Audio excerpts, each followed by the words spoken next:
Hi, ഞാൻ doctor Juhi Das Q and B health കെയറിലെ homoeopathic ഫിസിഷ്യനാണ്. ഇന്ന് ഒത്തിരി ആളുകൾ ബുദ്ധിമുട്ടുന്ന ഒരു പ്രശ്നമാണ് ജോയിൻറ്റ് കംപ്ലയിൻറ്റ്സ്, എസ്പെഷ്യലി മുട്ടുവേദന.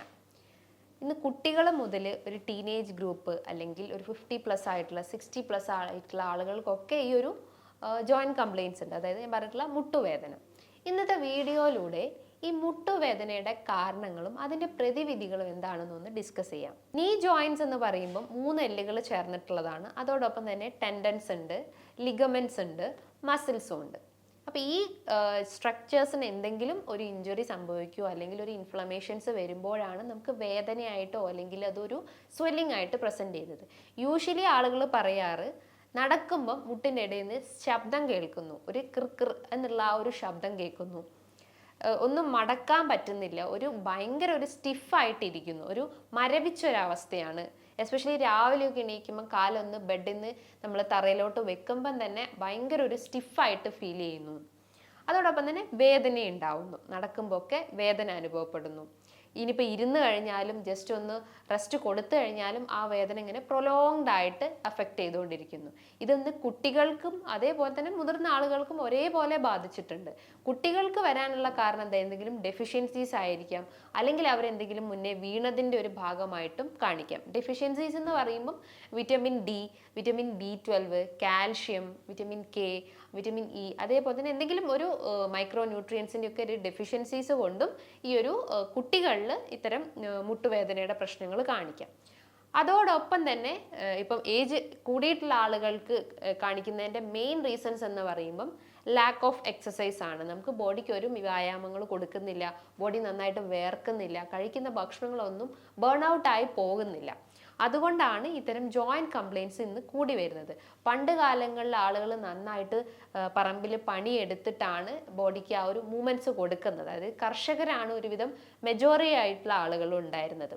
എന്നാൽ ഇന്നത്തെ ജനറേഷൻസ് നോക്കുവാണെങ്കിൽ TV, മൊബൈൽ ഫോൺസ്, കമ്പ്യൂട്ടേഴ്സ്, അങ്ങനെ ബോഡിക്ക് ഒരു മൂവ്മെൻറ്റ്സും കൊടുക്കാതെ ഒട്ടും ഒരു അൺസ്റ്റേബിൾ എന്നുള്ള രീതിയിലാണ് നമ്മളെ ആ ഒരു ലൈഫ് പോയിക്കൊണ്ടിരിക്കുന്നത്.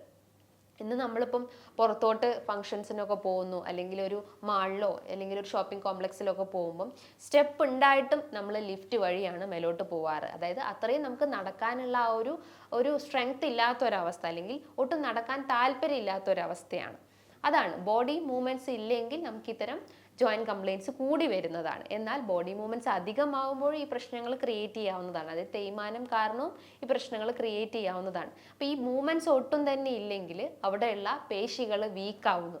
പേശികൾ വീക്കാവുമ്പോൾ ഓട്ടോമാറ്റിക്കലി അതിന് ചുറ്റുമുള്ള സ്ട്രക്ചേഴ്സ് ആയിട്ടുള്ള കാർട്ടിലേജസ് അല്ലെങ്കിൽ തരുണാസ്ഥീസും വീക്കാവുന്ന ഒരു പ്രശ്നങ്ങൾ ഉണ്ടാവുന്നു. അതുകൊണ്ടാണ് നമുക്ക് ഈ വേദനയായിട്ടും അതേപോലെ തന്നെ ശബ്ദം കേൾക്കുന്നതും സ്വെല്ലിങ്ങിൻ്റെ പ്രശ്നങ്ങളും ക്രിയേറ്റ് ചെയ്യുന്നത്. ഇനിയിപ്പോൾ രണ്ടാമത്തെ ഒരു റീസൺസ് എന്ന് പറയുമ്പം ജെനറ്റിക് ഹിസ്റ്ററിയാണ്. അതായത് നിങ്ങൾക്ക് പാരമ്പര്യമായിട്ട് ഇത്തരം ഓസ്റ്റിയോ ആർത്രൈറ്റിസ് അല്ലെങ്കിൽ റുമാറ്റോയ്ഡ് ആർത്രൈറ്റിസ് അല്ലെങ്കിൽ ഓട്ടോ ഇമ്മ്യൂൺ ഡിസോർഡേഴ്സ് ആയിട്ടുള്ള SLE, സോറിയാറ്റിക് ആർത്രൈറ്റിസ്, അങ്ങനത്തെ എന്തെങ്കിലും ഒരു ഹിസ്റ്ററി ഉണ്ടെങ്കിൽ, ഇപ്പോൾ നമ്മളെ പാരൻസിനോ അല്ലെങ്കിൽ ഗ്രാൻഡ് പാരൻസിനോ ഇത്തരം ജോയിൻറ്റ് കംപ്ലയിൻറ്റ്സ് ഉണ്ടെങ്കിൽ അത് നമുക്ക് കുഞ്ഞു തൊട്ടേ അതിൻ്റെ സിംറ്റംസ് കാണിച്ചു തുറന്നു വരാം. അപ്പോൾ അതൊരു ഫാക്ടറായിട്ട് നമുക്ക് പറയാം.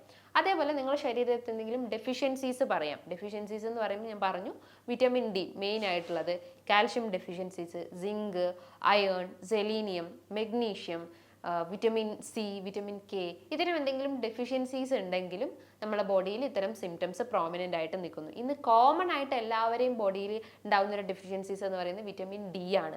പലരും ഇന്ന് വെയിൽ കൊള്ളാൻ മടിക്കുന്നു. TVൻ്റെ അകത്തും അല്ലെങ്കിൽ മൊബൈൽ ഫോൺസ്, കമ്പ്യൂട്ടേഴ്സ്, ഈ ഒരു ഫാൻറ്റസി വേൾഡിലാണ് ഇന്ന് എല്ലാവരും ഉള്ളത്. പുറത്തോട്ടൊന്ന് ഇറങ്ങാൻ ഭയങ്കര മടിയാവുന്നു. വെയിൽ കൊണ്ടു കഴിഞ്ഞാൽ അല്ലെങ്കിൽ വെയിലത്തോട്ട് ഇറങ്ങുമ്പോൾ അപ്പം തന്നെ നമ്മൾ കുട നിവർത്തി ആ വെയിലിനെ മറച്ചു നിർത്തുന്നു. ആ ഒരു പാറ്റേൺസ് ആണ് ഇന്ന് എല്ലാവരും ഫോളോ ചെയ്യുന്നത്. എന്നാൽ വിറ്റമിൻ ഡി ശരീരത്തിൽ ഏറ്റവും അത്യാവശ്യമായിട്ടുള്ള ഒന്ന് തന്നെയാണ്. അത് കിട്ടണമെങ്കിൽ നമ്മൾ കൃത്യമായിട്ട് സൺലൈറ്റ് എക്സ്പോഷർ വേണം. ഡെയിലി ഒരു 15 മിനിറ്റ്, രാവിലെ ഒരു 10 മണി മുതൽ വൈകിട്ടൊരു 3 മണിയിലുള്ള ആ ഒരു ഡ്യൂറേഷൻസിൽ നമ്മൾ നന്നായിട്ട് വെയിൽ കൊണ്ടു കഴിഞ്ഞാൽ ഒരുവിധം അസുഖങ്ങൾ വരുന്നത് നമുക്ക് പ്രിവെൻറ്റ് ചെയ്യാൻ പറ്റുന്നതാണ്. അതായത് പ്രതിരോധശേഷി നമുക്ക് പെട്ടെന്ന് ബൂസ്റ്റപ്പ് ചെയ്യാൻ സഹായിക്കുന്നതാണ്. ഇമ്മ്യൂണിറ്റി റേസ് ആയി കഴിഞ്ഞാൽ ഇൻഫെക്ഷൻസ് വരുന്നതും അസുഖങ്ങൾ വരുന്നതും നമുക്ക് റെഡ്യൂസ് ചെയ്യാൻ പറ്റുന്നതാണ്. അതേപോലെ തന്നെ മറ്റൊരു റീസൺസ് എന്നാണ് ഒബേസിറ്റി, അമിതവണ്ണത്തിൻ്റെ പ്രശ്നങ്ങൾ. ജോയിൻറ്റ്സ് എന്ന് പറയുമ്പം ഏറ്റവും കൂടുതൽ വെയിറ്റ് താങ്ങി നിർത്തുന്ന ഒന്നാണ്. എസ്പെഷ്യലി നീ ജോയിൻസ് എന്ന് പറയുമ്പോൾ നമ്മളെ ബോഡി വെയ്റ്റിൻ്റെ ഒരു 70% താങ്ങി നിർത്തുന്നത് നീ ജോയിൻസ് ആണ്. പണ്ടൊക്കെ നോക്കുവാണെങ്കിൽ ഒരു 100-ൽ ഒരു 1-2 ആളുകൾക്കാണ് ഈ ഒരു അമിതവണ്ണത്തിൻ്റെ പ്രശ്നങ്ങൾ ഉണ്ടാകുന്നത്. ഇന്നത്തെ ജനറേഷൻസ് നോക്കുകയാണെങ്കിൽ 100-ൽ ഒരു 30% അല്ലെങ്കിൽ ഒരു 50% ഈ ഒരു അമിതവണ്ണത്തിൻ്റെ കാറ്റഗറിയിൽ വരുന്നതാണ്. അതിൻ്റെ റീസൺ എന്താണ്? നിങ്ങളെ ഭക്ഷണ രീതികളും ലാക്ക് ഓഫ് എക്സസൈസ് ആണ്. ബോഡിയിൽ ഇൻസുലിൻ റെസിസ്റ്റൻസ് എന്ന കണ്ടീഷൻസ് വരികയും automatically diabetes, PCOD, fatty liver ഇത്തരം കംപ്ലയിൻസ് വരുന്നു. അതിനോടൊപ്പം തന്നെ ഇത്തരം അമിതവണ്ണത്തിൻ്റെ പ്രശ്നങ്ങളും ക്രിയേറ്റ് ചെയ്യുന്നു. അപ്പം കൃത്യമായിട്ട് വ്യായാമങ്ങൾ ചെയ്യുന്നില്ല, കൃത്യമായിട്ടൊരു ഭക്ഷണം മെയിൻറ്റെയിൻ ചെയ്യുന്നില്ല, അതിൻ്റെ ഭാഗമായിട്ടാണ് ഈ ഒരു ഒബേസിറ്റി എന്ന കംപ്ലയിൻസ് സ്റ്റാർട്ട് ചെയ്യുന്നത്. ഒബേസിറ്റിനെ നമ്മൾ മെഡിക്കലി പല ടൈപ്സ് ആക്കി പറയുന്നുണ്ട്. ആൻഡ്രോയിഡ് ഒബേസിറ്റി, ഗൈനോയിഡ് ഒബേസിറ്റി, അങ്ങനെ പല ടൈപ്സിലും പറയുന്നുണ്ട്. ആൻഡ്രോയിഡ് ഒബേസിറ്റി എന്ന് പറയുമ്പം അത് പുരുഷന്മാരിലാണ് പ്രിഡോമിനൻ്റ് ആയിട്ടുള്ളത്. അതായത് ഹോർമോണൽ വ്യതിയാനം കാരണം അവരെ വയറിൻ്റെ ഭാഗത്തും ചെസ്റ്റിൻ്റെ ഭാഗത്തുമായിട്ടും കഴുത്തിൻ്റെ ഭാഗത്തുമൊക്കെ ആയിട്ട് കൂടുതലായിട്ടും ഫാറ്റ് ഡിപ്പോസിറ്റ് ചെയ്യുന്നു. അങ്ങനെ അത് ആ ഒരു കാരണം പല ഓർഗൻ ഡാമേജസ് ഉണ്ടാക്കുന്നു. ഇനി സ്ത്രീകളുടെ കേസ് നോക്കുകയാണെങ്കിൽ ഗൈനോയിഡ് ഒബേസിറ്റി എന്ന് പറയുമ്പം ഹോർമോണൽ ഇംബാലൻസ് കാരണം അവർക്ക് തുടയിടുക്കിലും ഹിപ്പ് റീജിയൻസിലും ലോവർ ബാക്കിലും അതേപോലെ തന്നെ ബാക്ക് റീജിയൻസിലും ഒക്കെ ബട്ടക്സിൻ്റെ ഏരിയസിലൊക്കെ ആയിട്ട് കൂടുതലായിട്ടും ഫാറ്റ് ഡിപ്പോസിറ്റ് ചെയ്യുന്നു. അങ്ങനെയാണ് അവർക്ക് ഇത്തരം ജോയിൻറ്റ് കംപ്ലയിൻസ് സ്ത്രീകളിൽ പ്രിഡോമിനൻ്റ് ആയിട്ട് നിൽക്കുന്നത്.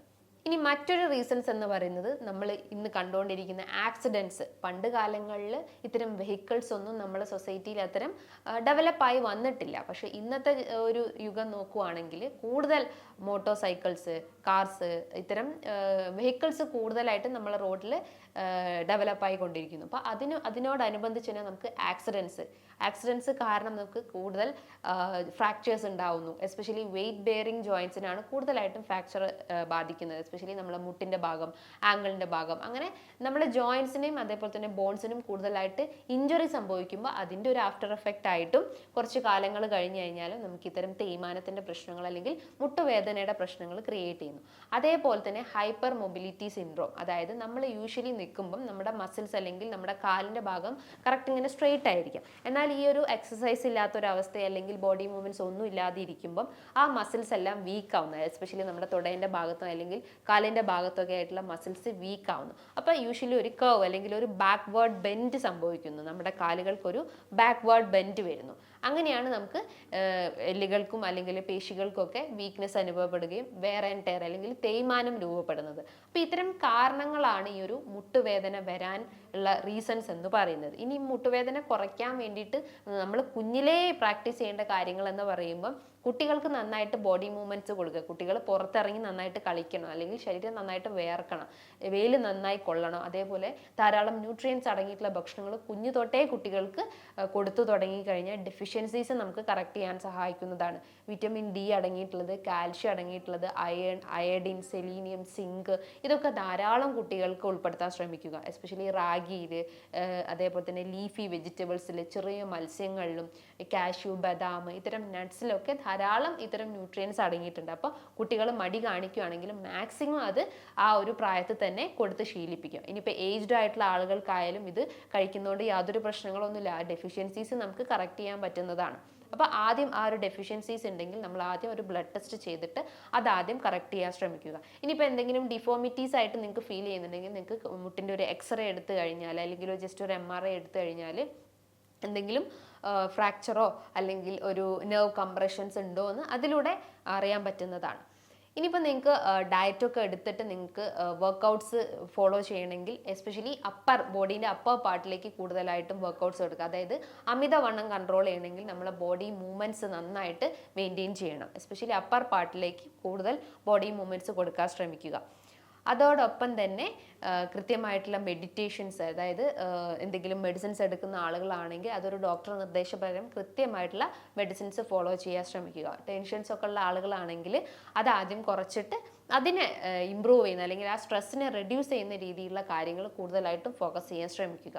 അതേപോലെ കൃത്യമായിട്ട് ഉറങ്ങാൻ ശ്രമിക്കുക. ടെൻഷൻസ് ഉള്ള ആളുകളാണെങ്കിൽ നമുക്ക് തിരിഞ്ഞും മറിഞ്ഞും കിടന്നാലും ഒന്നും ഉറക്കം കിട്ടില്ല.